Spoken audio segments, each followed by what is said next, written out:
Hello, folks. Welcome to what I'm calling Bradley J Travel. And we're going to go on a trip today. And actually, we're going to have a special host take us through the trip. I'm going to be kind of the guest. And Joanie Lindstrom, who is a longtime friend and longtime DJ on WMBR and so much more, is going to be kind of driving this bus. And because I love getting interviewed and I never get interviewed, I said, Joanie, will you interview me? And she said, I suppose. And Stop it. and so here we are. I have to tell you, Joanie, that this pandemic is, of course, a bummer in many ways, but at least I get to hang around with you like this, and that's a big deal. I love it. I'm hanging around with you more now, virtually, than we did before. I'm getting to know you more and more. Well, so I'm thankful in real for that. life too. In real life too. That's right. We have gone for a walk. We don't live that far apart, so. I'm excited for not only traveling, walking around here, but someday maybe going on a trip. The more we get to know each other, the more likely we will be to get along. Well, and I think the thing too is, Bradley, that we could say straight to each other, like, knock it off, or like, shut up. Right. Exactly. But I actually had to egg you on a little bit about this because you mentioned it a while ago, and then I said, yeah, sure. And then you kind of let it slide, and I sent a couple emails saying, do you want to do this? And then finally you gave a few days. Yep. Yes, that's true. So, all right, good point. So today we're going to go to Poland by way of Berlin. Now, of course, Joanie, I shouldn't say of course, you've been to Poland. I happen to know you have. What were your thoughts on Poland? I absolutely loved it. So I did a Berlin Krakow trip myself in 2008. And I told you, Krakow shot to the top of my favorite cities. I really loved it there. And Berlin I love too, but it's a whole different animal. It's so huge and just not particularly pretty or whatever. But I really liked Krakow. And then, as I mentioned, just last year, November of 2019, I was in Gdansk and did a little Scandinavia and Gdansk trip. And that was awesome too. So yeah, I like Poland. I don't know. When was it that you went? About 2 years ago. How many? About 2 years ago in February, I think. See, that's another thing. You love, not that I'm traveling in, peak season time, but you love going in the winter, it seems. It does seem like that. I'm not a big summer fan because for obvious reasons, it's crowded, expensive, and hot. Whereas it's none of those things in the wintertime. You went to Moscow too, didn't you? That was the very first trip ever, and that was with work. That was with my boss Oedipus, and it was a work-related trip with Budweiser, and the Rolling Stones were supposed to play there, but they didn't. But when you say that you're going to do a contest on the radio, the law says you have to do it, and so we had to do the thing anyway. And instead of going to Moscow to see the Stones, the winners had to do a side trip to Copenhagen to see the Rolling Stones, and then go to Moscow. It was very complicated. Oh, that sounds awesome. Yeah, it was.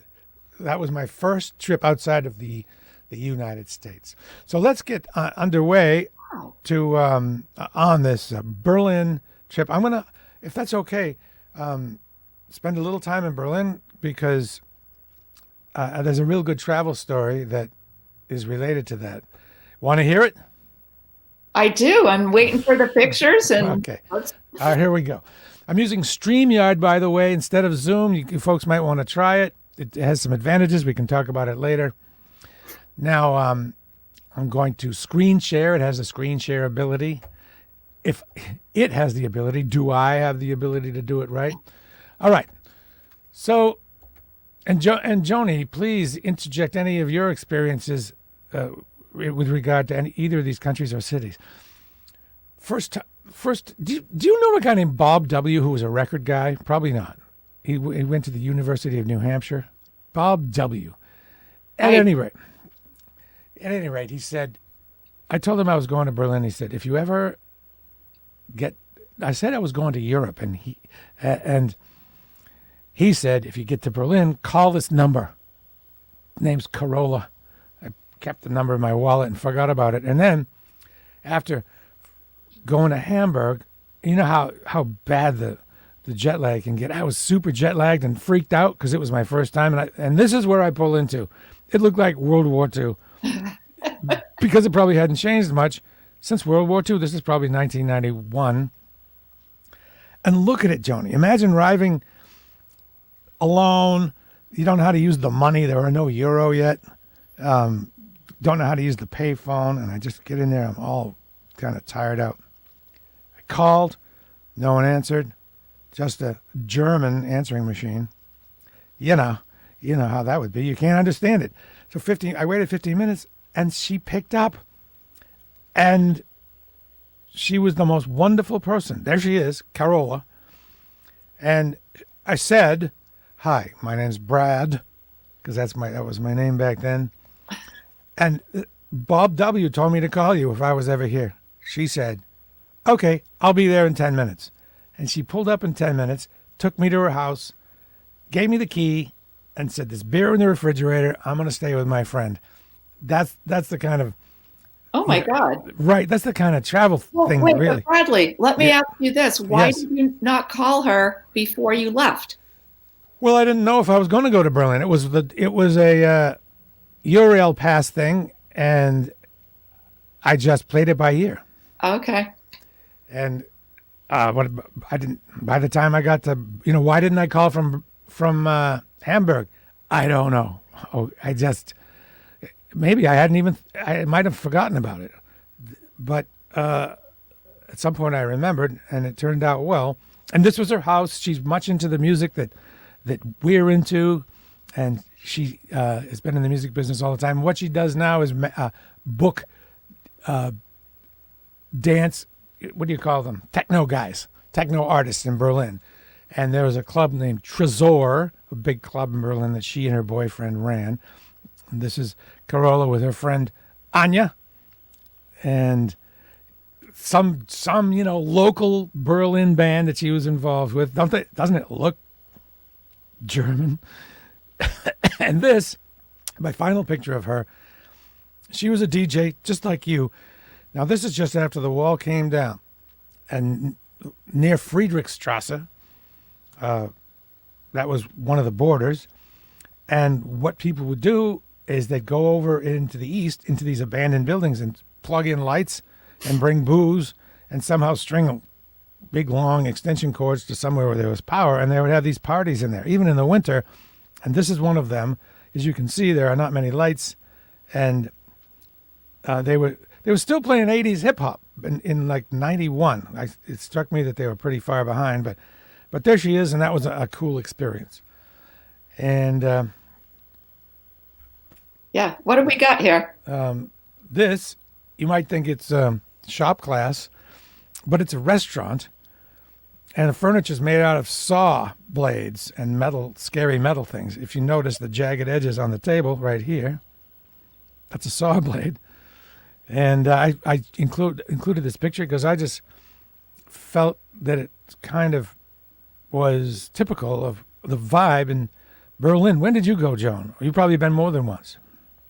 Yeah, well, I was there 3 years in the late 80s and 91, and then that trip in 08. So the late 80s, you went there when the wall was still up? When the wall was there, yeah. Did you go to visit our common friend, Peter Gates? That's why I was there so often, yeah. Wow, because... And I went into East Germany, and you were required to change some money into their currency, which was next to worthless. And I went and I had like some little bite to eat, and I walked around and I was crossing back. And I remember I tried to give the money to some random kid that I saw, and you could tell he was nervous. So then I just dropped it on the ground so that he could have it. He was nervous because you were a foreigner? I don't know. I mean, I don't think that was really allowed. Interesting. So you flew right into West Berlin. You didn't have to do a border crossing? Oh, no. Are you sure you want me to? All right, just let me really tell you this quickly. Yeah, of course. So the first time we flew into Munich, I was with Dave Gianfrido, and I had never driven a standard, and I had taken lessons with some friend. And, on the highway, I was fine, but in the city, not so great. And so we had to cross into Berlin at the border, and there was just this miserable guard there, and she looks at my passport, and she lets us go, and I'm just jerking the car along. It's like, and she cracked up laughing, and I did feel good that I gave the dour German guard a laugh. But then we would switch, so Peter would drive in the city, and I would drive on the highway, and Dave refused to drive, so he was in the back seat. So yeah, I flew into Munich once, and once we flew into Stockholm and did a loop from Stockholm to Copenhagen to Hamburg to Berlin. So just so we tell folks who we've referenced, Dave Gianfrido, I knew from WZBC as a DJ, and Peter Gates, longtime WMBR DJ, and works as part of the team at Newbury Comics still, and still an awesome dude. Okay, moving along here. Okay, now this is probably something you saw because you were there early enough. The trains in Berlin, for sometime even after the wall came down, still had the Russian CCCP Oh, wow. insignia on it. I think that's cool. And you can see the Russian on the side down here. And this is from your 1991 trip? Yes. Yeah. These were still left over. Moving to, by the way, folks, we're going to Poland. We're still in Berlin because that's where I flew into. I'm a Bowie person, you're a Bowie person, and this was just art that was on the subway wall. I couldn't. That's awesome. This is a different trip, by the way, obviously, 2219. So yeah, that must be approximately when I went. Oh, so just about 2 years ago. Yeah. And somebody had taken the time, it looks like, to cut all these pictures out and post them up.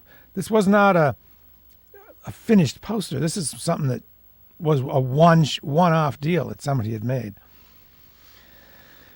Maybe what's Anita Berber? I don't know. Okay. Now this is out of order. That's all right. This is Poland. I was very careful to have things in order. We're still in Berlin here, and this is a bar that was near the neighborhood of my friend Carola, who, the same one you saw from 1991, is still a friend, and she moved to kind of a neighborhood that's up and coming, if you will. I don't know. It's cheap. Let's put it that way. It's called Wedding. And when I said what I wanted to do, when I told her I was coming, I said, I really want to go to old pre-war bars. And so she said, oh, I know just the one. It's just 2 blocks from me. And so this is a Berlin bar, and it's just so me. And the name of it is Gedley and Verderb. And I tried to look up the name, what those words meant, but I was not able to. And this is the bathroom in this place. Very, very basic kind of sink. But it's cool. Yeah, they kept it super basic. What kind of toilet did they have? I can't remember. I'm sure it was a normal one. Usually, and let me ask you, do you take pictures of toilets? Yes, you do. Oh, yeah. Okay. If it was crazy, I probably would have taken a picture at it. So it was probably fairly normal. Although a lot of them have still pull chains with a tank at the top. Oh, yeah. They love those.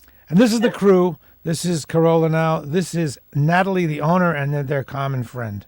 And I don't know. It's just such a warm vibe in that place.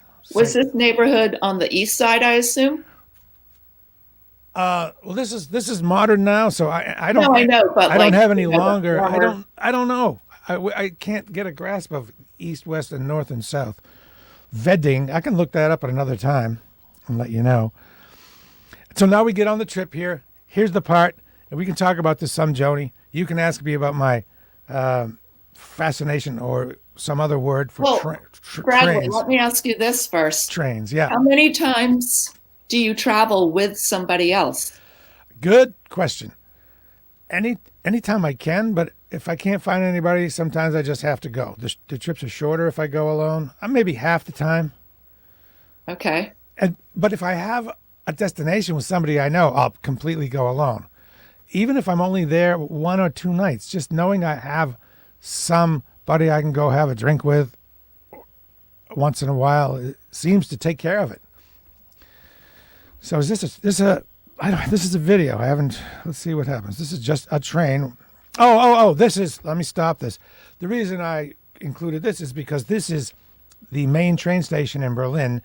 They have redone it in the last couple of decades, and so it is spectacular. Hauptbahnhof, Berlin Hauptbahnhof, and it's just the whole the world of trains there is just different than here. Look at how nice the trains are. There's 3 stories of that, and Joanie, you're going to hate this, but I have to take the picture of the inside of the train. We all have to document our different things. I love these little cabins, and just the way that looks, I just love that. Hey, guy, how you doing? Everybody has their own little cabin. When Bradley first sent me some of the pictures he was talking about showing for this, and I'm thinking, do you really need quite that many interior train shots? So I've kept it to a minimum. Here's one more. This is another one. Interior train. This is the dining car. These are for trained people. This is very short. I'll just go back and forth. Yeah, good thing we got that on video. Thank you. Yeah, and here's the train station. And our first stop in Poland was Wrocław. Of course, in my mind, I'm always saying Wrocław because that's what it looks like. But it occurred to me while I was at the train station, I bet you that's not how you say that. And I'm going to have to ask somebody at some point where it is. I better learn how to do it, how to say it. So, you can go right on your phone and it'll tell you how to pronounce this. And now, why did you pick those 2 cities? Because they look cool and because of the distance, the time and distance to get to them. How long did it take? Either one was about 3 hours, maybe 4 hours from Germany to Wrocław, and then much less to Poznan, maybe 3. Well, when I looked them up, I noticed that they were college towns. So you were just looking for the young babes. Yeah, that's how I roll. But you're right about Wrocław, a college student population of 130,000 in a town of not that many. Right. That's almost more students than Boston, right? Oh, God. 130,000? I mean, is 1 out of 5 people in Boston a college student? Maybe. So here we have just train station. It's not a train, Joan. It's a train station. There we go. And the train station from the outside. No, okay. I like the train stations themselves. Because that's architecture. And this is a pretty interesting looking building. Very nice. One thing I notice is this color. You never see this color in the United States. But in Europe, it's all over the place. Germany and Eastern Europe, I love it. So the yellows or the orange or yellow, even the subways in Berlin, they have that yellowish orange. Now, the history of in Poland, as you might guess, is pretty grim. And, in World War II with the Germans, and then as the Soviets tried to push out the Germans, these towns suffered. And in 1945, as the Soviet army was approaching, the Germans decided, we're going to hold this no matter what. And they didn't even let anybody escape. But finally, as the Soviets were approaching, they let the women and children leave. But it was too late. And, it was a really, really cold winter. And 18,000 people froze to death. And that's that kind of thing we can't comprehend in the United States. But what you see is that kind of experience reflected in the art. It's like, to me, that's pretty dreary. But they've had a pretty rough history, and it's pretty modern history, and their art reflects that. That is pretty depressing right there. Well, I think that I read that they or the other city had gone through like 5 different people or countries in charge of them until they got back to being part of Poland. You mean over the long haul? Yeah. From like 45 till, even not all that long ago. I can't remember the dates, but imagine living like that. Well, we're just starting to get a taste of what the kind of thing that people in other countries have gone through for a long time, just a taste. Imagine having, the Nazis after you and then getting caught in the crossfire with the Soviets. Just awful. Yeah. And we have, they just have the prettiest market square. Now, a lot of these buildings were destroyed in World War II and been lovingly restored. And so you want to think, oh, that must be from the 1600s. But a lot of them aren't. A lot of them have been rebuilt since the war, but they really did a great job. And this is the market square. This is shot with an iPhone, by the way. It comes out so pretty. And also, like we talked about last time, very, very typical looking. And this, for me, is one of the other things that it's all about. I just like walking around in these market squares with warrens of cobblestone streets, if you have them, and going into the coffee shop, going into the restaurant, looking at the people's faces, just listening and not hearing any English at all. To me, is just so cool. So I've got another question. Yeah. So on the times when you're on your own, how easy is it for you to strike up conversations and stuff? Because I don't have the easiest time. I don't either. And I used to not even try, because I used to think, I'm an ugly American. No one wants to talk to me. I'm not going to be a jerk. I'm just going to shut up, which was terrible for years. Now I do try to talk. I make it a point to try to talk.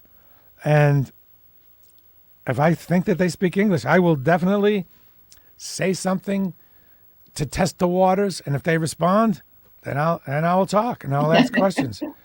I should try to make a friend. And one thing that is now routine for me is to use social media before a trip and just go on and say, does anybody know anybody in XYZ city? Does anybody know anybody in Belgrade? And most of the time, somebody does. And you can really connect. Usually by the time I go somewhere now, there's at least one person who I can go have a drink with or have a meal with, and it gives me a sense of destination and comfort. And for example, in Belgrade, there was a woman, turns out she was the head of an organization that tries to support pregnant women in Serbia, because they're really mean to pregnant women in Serbia. Like, if you get pregnant, you get fired right away. And this organization tried to help them. So she showed me around and introduced me to friends.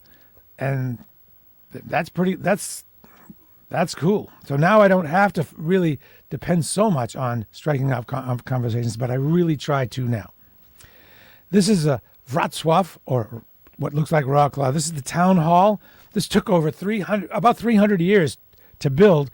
It took so long that it has multiple types of architecture. It has Gothic and it has Renaissance. And I don't know which this is, but I just know that it took a long time, and it had pretty much finished up by 1900. And I did see a picture of it after the war, and it was all, tumbled down. But they fixed it up very well. Now we get into the food department, Joan. Now this is a restaurant that it's kind of got a spy theme, a communist theme. Oh, okay. Which you do see played up. And this, I hesitate, of course, to take pictures of people eating, but I did it anyway. And I just try to be either some combination of brazen and discreet. just do it. And what are people eating? Well, they're eating pierogi. And I learned this the hard way. I was wrong. Pierogi is the plural. Pierog is the singular. So if you say pierogis, that's wrong. Pierogi is multiple. Pierog is one. And let's just take a spin around this restaurant here. Conspiracy Restaurant, I think it was called. And was it good? Yeah, of course it was. How could it be bad? Yeah, I know you love these kind of brick-looking. That looks exactly like one of the places in Gdansk. And I of course, gravitate to them. The menu is this is a still photo of the same place. Of course, the food is great and it's super cheap. That's one of the reasons I like going in this area. And, oh yeah, hotels. Speaking of cheap. Oh, wait, Bradley, why does it say Berlin, Germany in the header down there? Oh, you know why? Because I didn't change it. Let me fix it. There we go. Thank you. I worried about that. I said, am I going to remember to change it? Answer, no. Thanks for pointing that out. So, when I go on a trip with you, Joan, we will have it all planned Why out. are you calling me Joan all of a sudden? Joanie. Is that the I have done that before? It's the second or third time. All right, Joanie. Okay, lesson learned. I didn't even think about it. So I didn't have a place to stay because I didn't know when I was going to be there exactly. So for me, it's kind of fun shopping when I'm by myself. It gives me something to do. I don't really have anybody to talk to, and it's a process. And I look at 3 places and choose the best one. And for me, it's fun.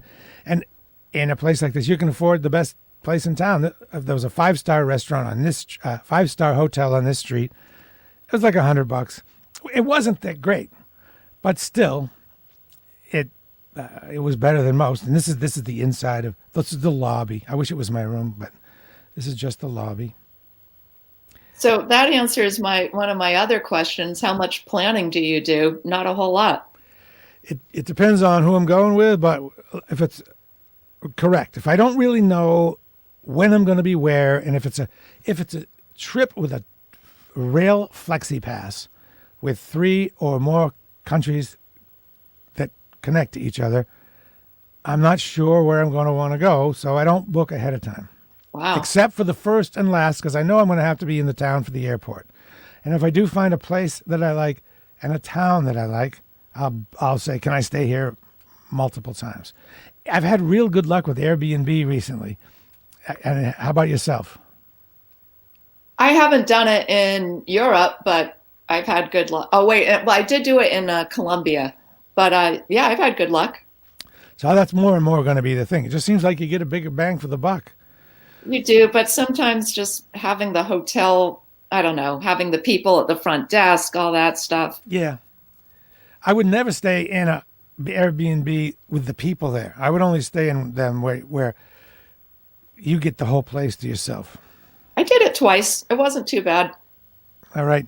Train station. This is just to kind of transition us to the next town. We're going to Poznan, which it turns out is the 5th largest city there. And the old town is super duper beautiful. I didn't stay there very long. But this is what train station, like a small interim transition-y train station is like. I like these because you can see the people moving, see what they wear. Just see the furniture is different. Everything's different. These little coffee shops are different. And now we get to Poznan the Square, which... Don't forget to change your thing. Oh, yep. Right on. Poznan, Poland. Now, Poznan has a grim history as well.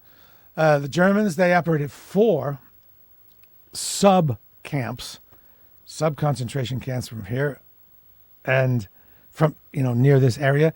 What makes it a sub-camp? Like not a giant one, but a smaller little satellite camp.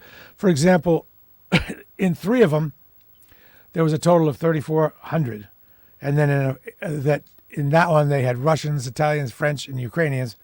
And then there was a separate one for Jewish women, which had about 1,500 in a 4th camp. So there's a lot of camps that we never hear about or never know about. Just like so many towns, when you get off the train station, it looks grim. You can get no sense of how awesome the old town is going to be from when you get off the train. It's not like Boston when you get off at South Station or something and you go outside and it looks great. You got to walk 20 minutes before things start to look like this. And same deal here. Most of these buildings were destroyed in World War II and built back up, with the exception of the town hall, which we'll get to. I got there. It was a gray day, and nothing was open. must have gotten there like 9 o'clock. And I had to traipse around for like 3 hours before Looking for a place to stay? No, just to get food. There was not even a breakfast place open. This is just a kind of a closer up version of that photo. How far were those two cities from each other? I would say 3 hours. Oh, wow. Now here's a big pan shot here. It's still really empty. I mean, it's almost noontime now, and there's no one there. Was it Sunday? I can't remember. That could be. And those houses were rebuilt. I wonder if the ones in Gdansk were. I just assumed it was all really old. Yeah, I'm generally disappointed when I find out these are not the original. Because, yeah. Now at the top of the hour, there's a little like figure that comes out of the hole there. I think you can see it right here, and does some sort of actions. It's one of these animated figures that have been doing this for hundreds and hundreds of years. I have a better shot of that. This is the town hall. Let's see what I learned about it. What did I learn? That it's from about the 1300s, and I know that it's suffered a lot.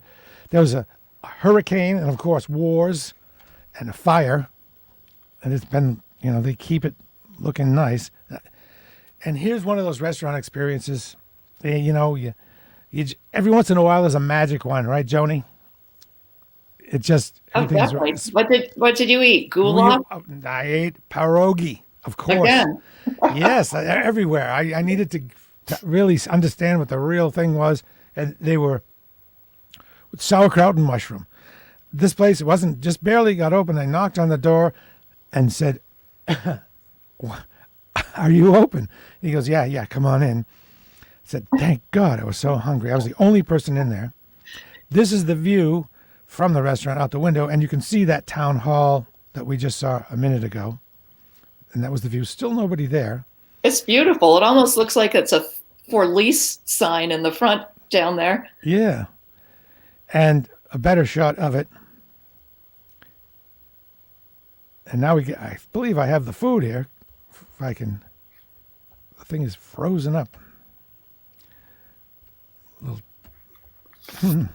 I don't know why the photo is frozen up, but suffice to say, there are only a couple. Well, let me ask you, you were saying how, talking about the substations and the grim history. Have you, I assume, gone to visit the concentration camps? Or one of them? Yes, I did. I'm sure you did too, since you went to Krakow. And it is shockingly grim, more grim than you can even express. Yes, you see the iconic Arbeit macht frei, but you also see you walk away filled with hate about what humans can do to other humans. Just like I've been feeling all week. And the most grisly thing I remember from Auschwitz was there was I won't show food while I'm talking about that. Within Auschwitz was a prison for the prisoners, and like a especially bad downstairs area. And in there was a brick structure that looked like a small chimney, maybe 2 feet by 2 feet and 4 feet high. Uh-huh. And they would cram 4 people in there and just stick them in this chimney-like object to suffer. How can you do that? And then, as you probably remember, there's a wall where people would get shot, and there was a wash basin with a rack, a place where you hang your clothes before you go out to get shot. And there are clothes hanging right there. What do you say about that? Yeah, the two rooms that really caught me were, there was one where there were all these little kid shoes, and one with everybody's eyeglasses just all in a giant pile. And like a giant room, like a huge room with tens of thousands of eyeglasses. Wayne says, Will says, Poznan Street has no trees or plants. Interesting. That square has no trees or plants. That's a good point. All right, ladies and gentlepersons, we go to the food, and they look like the real deal to me. I can't remember exactly what I wish I'd opened one up and showed you there, but they were very savory and delicious, and I can't imagine anyone anywhere ever making a more legitimate one. A group. I don't know, Bradley. Did you ever go to Cafe Polonia in Andrews Square? No. That place was awesome, but unfortunately, COVID got them.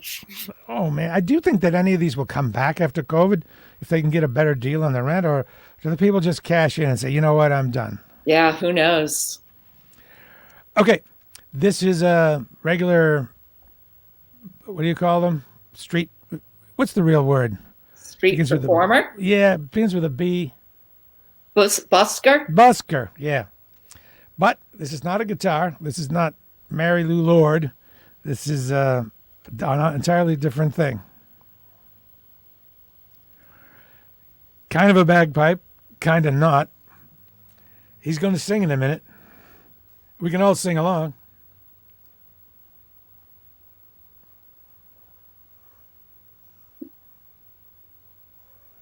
Well, can you hear it? Because I can't. Oh! It looks like that this platform doesn't give you sound with your... too bad. Thanks for pointing that out. But you get the idea. I can sing it for you if you like. That's okay. All right. And this is just... I won't play. This is just the train back to Berlin and a nice coffee. Nothing fancy there. I can't deal with the real espresso. It burns a hole right in my stomach. I always have to get these latte kind of things. What about you and coffee? Any coffee at all? Well, I'm not really a coffee drinker, and I have maybe 1 or 2 iced coffees a week here. Trying to find iced coffee over there is next to impossible. But yes, I will go for a cappuccino or a latte at a nice, cute little shop. All right. So Joanie, where are we going now? Joanie.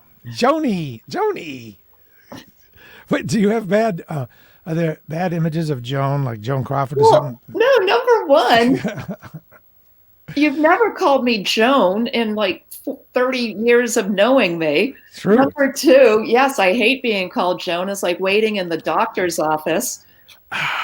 Okay. Is that what you get called when you're bad? Joan, you come right here, right now.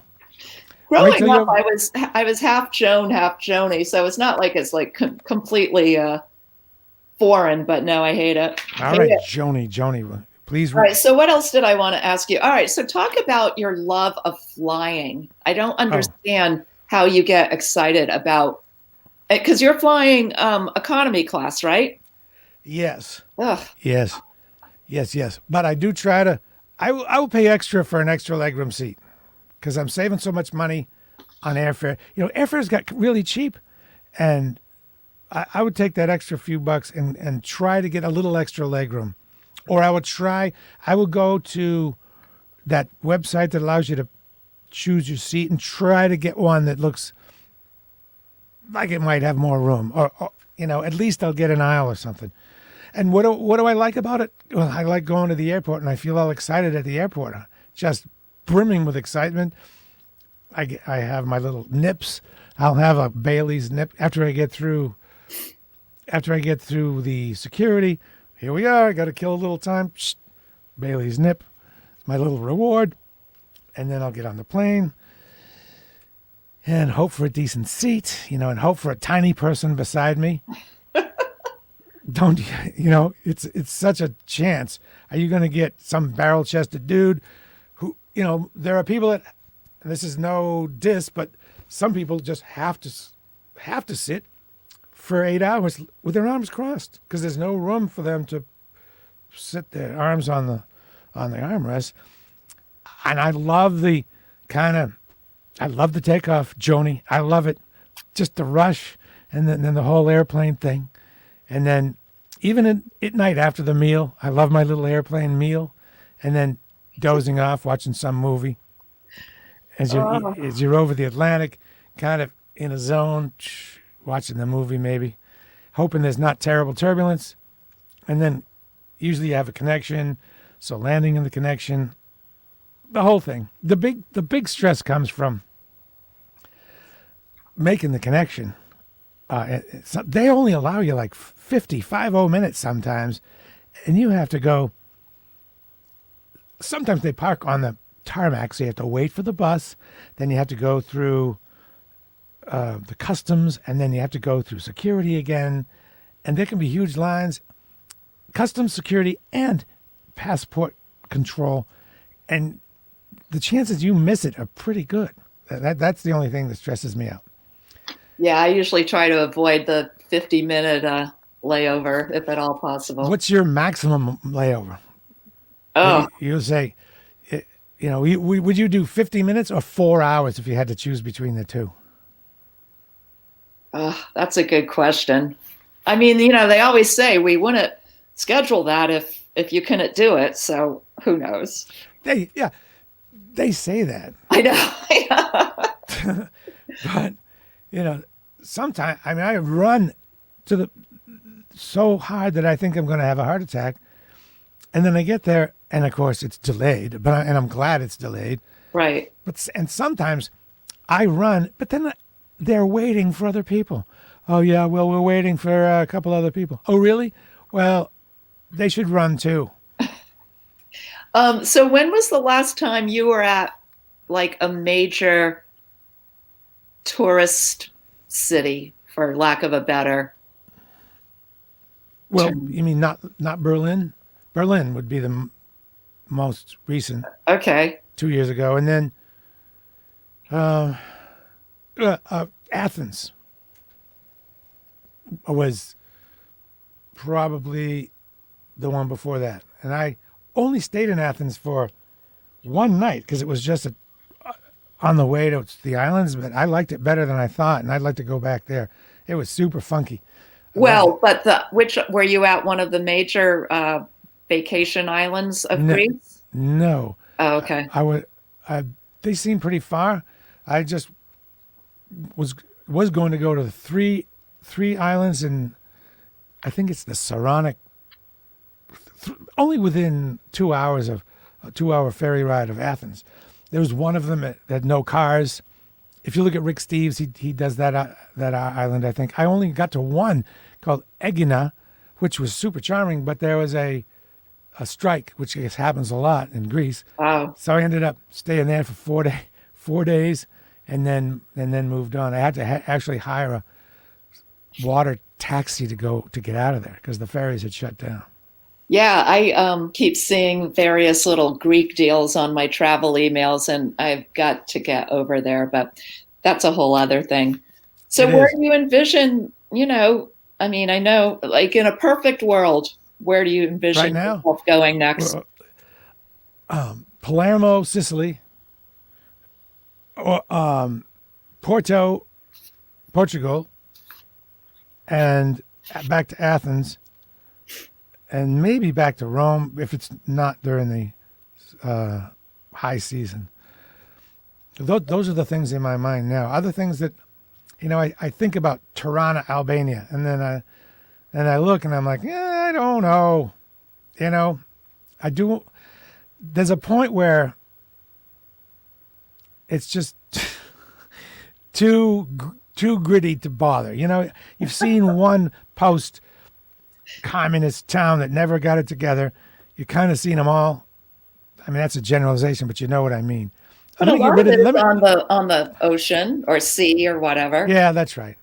I'm open-minded on that. It's funny, because a friend of mine at work who's originally from Turkey, he was giving me so much of a hard time when I said I was interested in going to Albania, and just like, he just was ragging on Albania and the people really badly. But then again, he's the person who told me that I would have massive diarrhea in Morocco and I would get kidnapped in St. Petersburg. So I don't think we can really. Maybe he's not someone you should talk to. Exactly. Speaking of Istanbul, would be someplace to return to, and so would Morocco. And their Turkish Air, I guess, has really good service from Boston to Istanbul. And You've never taken Turkish Air? Never. I'm surprised with all your travels and whatnot.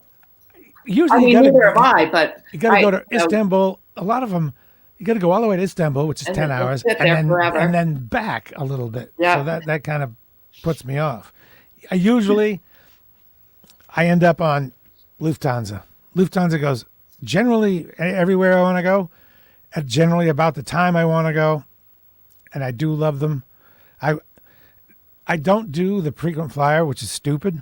I used to do it, but then they would jack up the amount of miles you had to have, and there were blackout days. Yeah. Not Lufthansa, and then I became a prisoner to that airline, even though other airlines had cheaper fares. I said, forget it. I'm just gonna forget it. But then I ended up going on Lufthansa every time anyway. So I'm sure I wasted a lot of money. And isn't Lufthansa related to United? I don't know if they're part of their big thing. They might. I think maybe Swiss Air is. There's always like flight 52 or 53 on Swiss Air, and 420 or something on Lufthansa. It's not only the same airline, it's the same flight. I missed out on a lot. Oh yeah. No, American and British Airways do it. Oh yeah, it's all a scam. All right, well, we should be done now because we don't want to make people sick of us. When are you doing your next punk radio show, Joanie? Just like I always do every Thursday at 10 a.m. Okay. So tomorrow morning. Maybe you'll actually listen one of these days. Again, of course I will. I told people to listen last week when I did my look back at 2020, which I dubbed Look Back in Anger. Songs I Like. That's too funny you say that because that's how I'm ending my show tomorrow. Because I didn't play any Bowie last week because I was doing the songs I liked in the year I hated. But yes, so tomorrow's just a regular show with a few anti-Trump tunes thrown in just because I'm appalled and embarrassed still a week later. Oh my God. I'm just kind of going to shut my eyes and hope it just till the 20th or the 20, till inauguration, and hope it's better then. I'm afraid for Biden, but that's a whole. I understand all of them, man. I mean, yeah, it is. We should probably not talk too much about this and save it for a separate day. Okay, Joanie Lindstrom, thank you so much for indulging me. I really appreciate it. This is super fun.